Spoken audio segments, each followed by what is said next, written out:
Good morning, everybody. This, is the Crucible Act 4. Okay, so now, as we read in class, we started off in the Salem Meeting House, and now Martha Corey, Rebecca Nurse, and Elizabeth Proctor are all in the jail. And we know that Rebecca Nurse has been actually condemned to hang. And so the men have come now to the court. Giles Corey has jumped in saying he has evidence for the court. They keep saying we're going to hold you in contempt, which means disrespect of the court's proceedings and how they do things. He's very upset. And we also know that Proctor's wife, Elizabeth, is now supposedly pregnant, okay? And the judge says, listen, you've come here with Mary Warren. Judge Danforth says you've come here with Mary Warren, and you say that your purpose is just to free your wife. However, okay, if she's pregnant, then why don't you drop this charge? Remember, his charge, or what he's saying, is that the girls are lying, okay?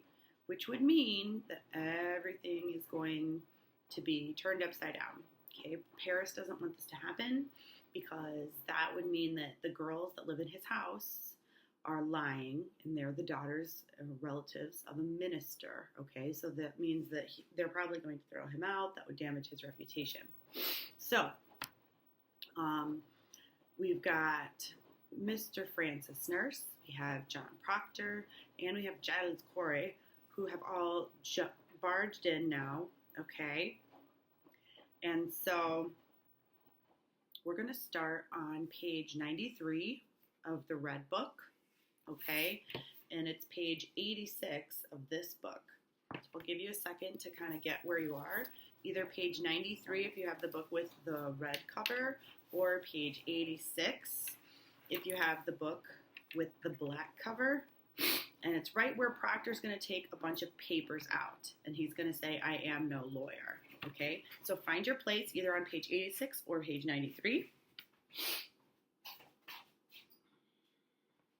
I need my coffee. Okay. All right. Okay. Now, Danforth then says to Mr. Proctor, tell me what deposition you have. And remember, a deposition is actually, your sworn legal testimony, okay? So Proctor, as he takes out several papers, says, I am no lawyer, so I'll, and Danforth, the pure in heart need no lawyers. Proceed as you will. Proctor hands Danforth a paper. Will you read this first, sir? It's sort of a testament, like a petition. The people signing it declare their good opinion of Rebecca and my wife and Martha Corey. Danforth looks at the paper, and Paris says, their good opinion. These are all land-holding farmers, members of the church. And then he points to a paragraph. If you'll notice, sir, they've known the women many years and never saw no sign they had dealings with the devil. Danforth then says, how many names are here? 91, Your Excellency.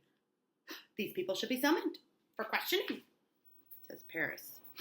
Francis then says, Mr. Danforth, I gave them all my word no harm would come to them for signing this.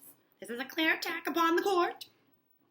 Is every defense an attack upon the court? Can no one, all innocent and Christian people, are happy for the courts in Salem? These people are gloomy for it. And I think you will want to know from each and every one of them what discontents them with you. Discontent, what makes them upset. Okay? Hawthorne says, I think they ought to be examined, sir. But it is not necessarily an attack, I think, yet these are all covenanted Christians, sir. Covenanted. You've been baptized. Official. Danforth says, then I am sure they may have nothing to fear. Danforth hands the paper to Cheever. Mr. Cheever, have warrants drawn for all of these 91 people. Arrest or examination. So he's going to arrest them all because they have sided against the court by signing their name to help out these women who've been accused of witches. Now he says to Mr. Proctor, "Now, Mister, what other information do you have for us?" "Well, you may sit, Mr. Nurse. I have brought trouble on these people." "I have no, old man," says Danforth. "You have not hurt these people. If they are of good conscience, if they're actually moral people and doing what's right. But you must understand, sir, that a person is either with this court or he must be counted against it. There be no road in between. This is a sharp time now, a precise time. We live no longer in the dusky afternoon when evil mixed itself with good and befuddled or confused the world. Now, by God's grace, the shining sun is up." Okay, shining sun, that's a leitmotif. Could be. "And them that fear not light will surely praise it. I hope you will be one of these." And then Mary Warren breaks out into sobs. Remember, we said that when Danforth says you are either with this court or you must be counted against it, it means you're either with us, the people who are trying all these women as witches, okay? You are either with the court and with the government and you support us, or you're not, which means you support witchcraft and you're essentially a witch, okay? So now Mary starts crying after she hears this. And Judge Danforth, the last line, he says, "She's not hearty, I see." Proctor says, "No, she's not, sir." And now he says to Mary, "Now remember what the angel Raphael said to the boy Tobias. Remember it." Mary says, "I do that which is good, and no harm shall come to thee. I." "Come, men, we wait you." Giles says, "John, my deposition, give him mine. Aye. This is Mr. Corey's deposition." "Oh? What lawyer drew this, Corey? You never know I hired a lawyer in my life, Hawthorne." Danforth, "It is very well phrased. My compliments, Mr. Paris. My compliments."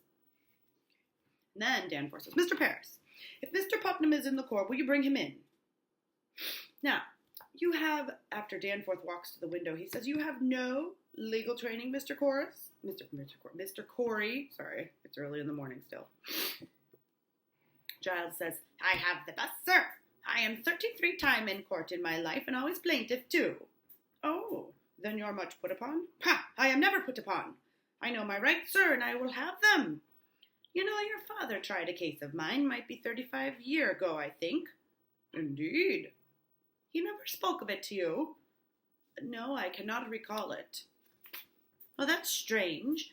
He give me £9 damages." That means he would win, right? And by the way, a plaintiff in the court, if you're a plaintiff, that means you're bringing a case against somebody else. Like you're suing somebody else, right? So Giles goes back and says, "He were a fair judge or father. You see, I had a white mare that time, and this fellow come to borrow the mare, blah, blah, blah." Here goes old rambling Giles on the story about lending some dude a horse, right? A mare's a horse. But enter Paris with Thomas Putnam. And when Giles sees Putnam, his ease goes and he's hard. He says, "Aye, there she is." Danforth says, "Mr. Putnam, I have here an accusation by Mr. Corey against you. He states that you coldly prompted your daughter to cry witchery, or accuse, upon George Jacobs that is now in jail. Putnam says it is a lie. Mr. Putnam states your charge is a lie. What say you to that?" Giles is furious, and he says, "A fart on Thomas Putnam, that is what I say to that."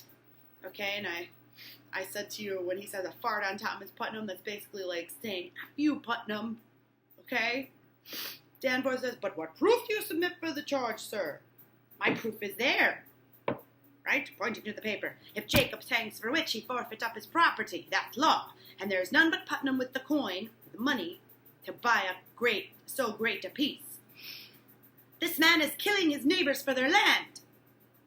"But proof, sir, proof."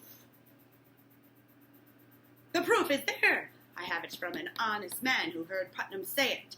The day his daughter cried out on Jacob, she said he'd given him a fair gift of land." "And the name of this man?" "What name?" The man that gave you this information. Why, I cannot give you his name. And why not? You know well why not. He'll lie in jail if I give him his name. If I give his name. This is contempt of the court, Mr. Danforth. Disrespect, right? You're not answering our questions, which means you're in contempt. Giles says, I will not give you no name. I mentioned my wife's name once, and I'll burn in hell long enough for that. I stand mute, silent. In that case, I have no choice but to arrest you for contempt of this court. Do you know that? Ah, this is a hearing. You cannot clap me for contempt of a hearing. Clap, throw me in jail. Oh, it is a proper lawyer. Do you wish me to declare the court in full session here, or will you give me good reply? I cannot give you no name, sir. I cannot. See, and it says faltering. Remember, that's our vocab word, hesitating. Danforth then says, you are a foolish old man. Mr. Cheever, begin the record. The court is now in session. Now, I ask you, Mr. Corey, Your Honor, he has the story in confidence, sir, and the devil lives on such confidences. Without confidences, there would be no conspiracy, Your Honor, says our whining Mr. Paris. I think it must be broken, sir. Danforth says, old man, if your informant tells the truth, let him come here openly like a decent man. But if he hide in anonymity, which means anonymous without name, I must know why. Now, sir, the government and Central Church demand of you the name of him who reported Mr. Thomas a common murderer. Excellency, Mr. Hale. Right? Now, Mr. Hale says, we cannot blink it or ignore it more. There is a prodigious fear of the court in this country. Then there is a prodigious guilt in the country. Right? If you're afraid to come to court, then you must be guilty, is what Danforth is saying. Danforth then says to Hale, are you afraid to be questioned here? I may only fear the Lord, sir, but there is a fear in the country nevertheless. Reproach me not with the fear in the country. There is a fear in the country because there is a moving plot to topple Christ in the country. Remember, the government, the court, they're all associated with religion. Remember how he says the government and the Central Church, okay? Salem was ruled by a theocracy, which meant that the court and the government were all dictated by religious law, okay? And when Danforth says that, it's basically like him saying that these people want to overthrow the government. They want to come in and take over the government, which also means take over God. They must not be Christians, blah, blah, blah, blah, blah. Okay? So then, right, he says, there's a moving plot to topple Christ. Hale says, but it does not follow that everyone accused is part of the court. No uncorrupted or truthful religious man may fear this court, Mr. Hale. None. Says to Giles, now you are under arrest in contempt of this court. Now sit you down and take counsel with yourself, or you will be set in the jail until you decide to answer all questions. Giles makes a rush for Putnam, meaning he gets up and he's ready to punch him out and pounce on him. Okay? And he says, Proctor lunges and holds him and says, no, Giles! I'll cut your throat, Putnam! I'll cut your throat! Peace, Giles, peace! We'll prove ourselves, now we will! Say nothing more, John! He, points to Danforth, he's only playing you. He means to hang us all. Oh, Mary Warren bursts into sobs again. This is a court of law, mister. I'll have no effrontery here. And if we looked up effrontery, what that meant, shameless boldness, okay? Look on the back of your bookmark. Proctor says, forgive him, sir, for his old age. Peace, Giles. We'll prove it all now. And he lifts Mary's chin and says, you cannot weep, Mary. Remember the angel, what he say to the boy. Hold to it now. There is your rock. Takes out a piece of paper. This is Mary Warren's deposition. I would ask you to remember, sir, that while you read it, that until 2 weeks ago, she were no different than the other children are today. You saw her scream. She howled. She swore familiar spirits choked her. She even testified that Satan, in the form of women now in jail, tried to win her soul away, and then, when she refused, we all know this. Aye, sir. She swears now that she never saw Satan, nor any spirit, vague or clear, that Satan may have sent to hurt her. And she declares her friends are lying now. Proctor starts to hand Danforth a deposition. Hale comes up to Danforth in a trembling state. He's very nervous. He says, Excellency, a moment. I think this goes to the heart of the matter. It surely does. I cannot say he is an honest man. I know him little. But in all justice, sir. Justice. Remember, Hale is all for justice and proving people right. That the court will be able to prove people innocent or not. But in all justice, sir, a claim so weighty, here's your weight motif, cannot be argued by a farmer. In God's name, sir, stop here. Send him home and let him come again with a lawyer. Now, look you, Mr. Hale, I have signed 72 death warrants. Hale's upset. I am a minister of the Lord, and I dare not take a life without there be a proof so immaculate or clean. No slightest qualm or doubt of conscience may doubt it. Mr. Hale, you surely do not doubt my justice. I have this morning signed away the soul of Rebecca Nurse, Your Honor.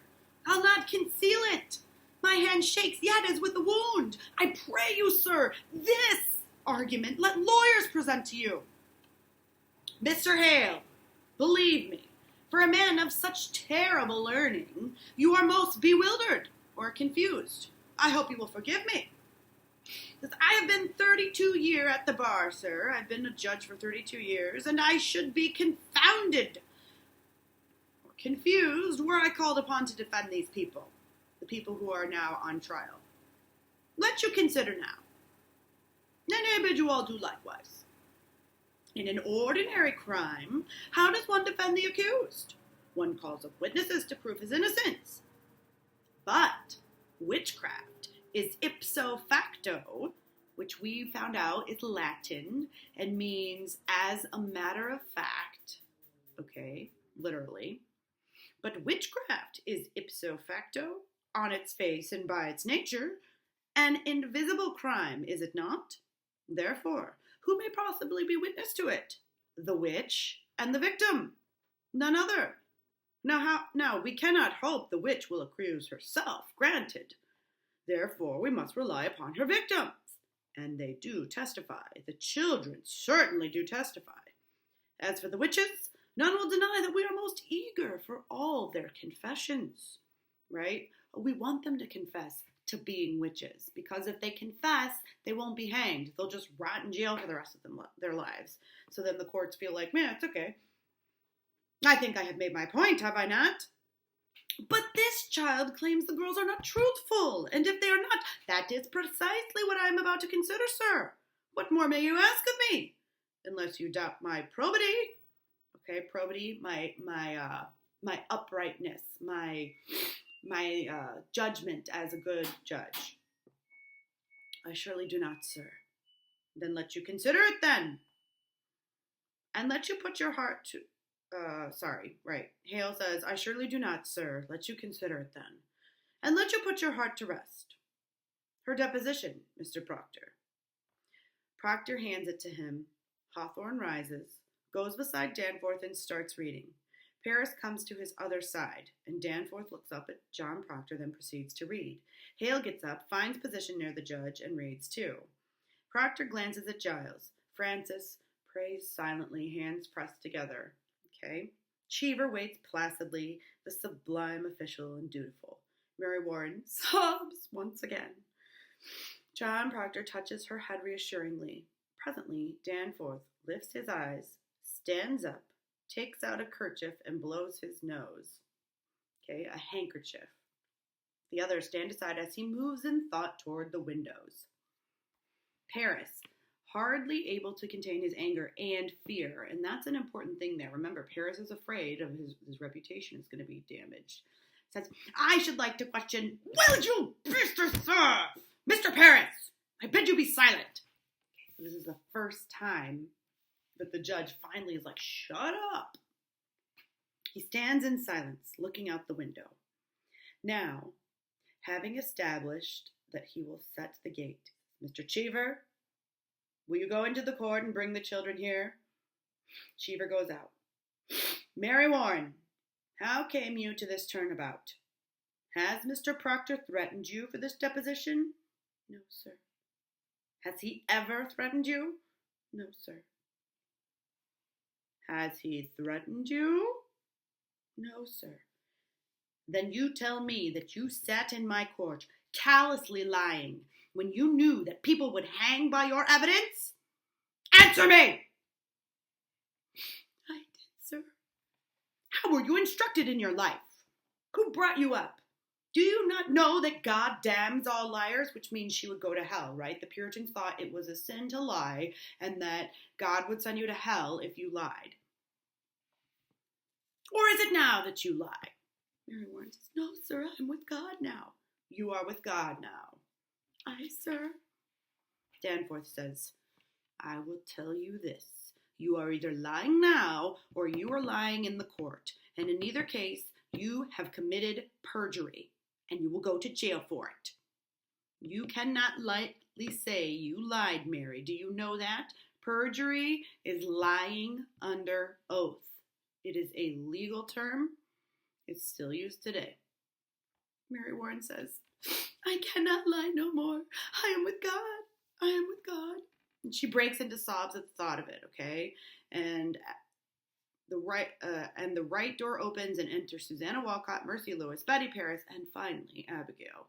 And Cheever comes to Danforth, okay? We're going to pause there and pick this up in just a couple minutes.